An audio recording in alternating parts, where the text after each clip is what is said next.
मावशी म्हणजे फक्त आपल्या आईची बहीण एवढं नातं अजिबात नसतं. कधी-कधी आपली मावशी आपली मैत्रीण असते. कधी-कधी ती आपल्या आईसारखी काळजी घेते, आपली साईड घेते.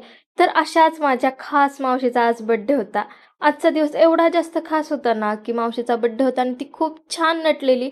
तिला बघून असं वाटत होतं, यार ही 50 वर्षाची तर वाटतच नाहीये. ही आपल्यासारखीच वाटते, आपल्याच एजची वाटते. सगळेजण खूप खुश होते. सगळे बर्थडेला जमले सुद्धा होते. आता गेल्या-गेल्या ना आमच्या सगळ्यांची डेकोरेशन करायची तयारी चाललेली. मग आम्हाला मावशीचं सेल्फ फोटोशूट पण करायचं होतं.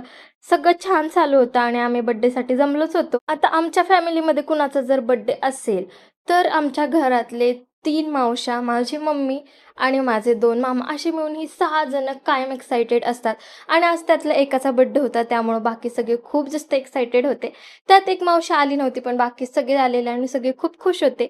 आजकालच्या जगात जर तुम्हाला बहीण-भावाची नाती बघायची असेल, तर तुम्ही आमच्या फॅमिलीकडे बघू शकता.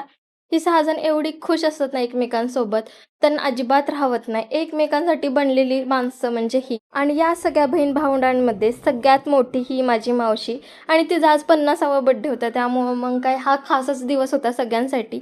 आणि जशी आमच्या फॅमिलीतली लोकं कोणत्या पण कार्यक्रमासाठी एक्सायटेड असतात, तशीच खाण्यासाठी तर डबल एक्सायटेड असतात. त्यामुळं आज आम्ही मस्तपैकी जेवणावरती ताव मारलेला.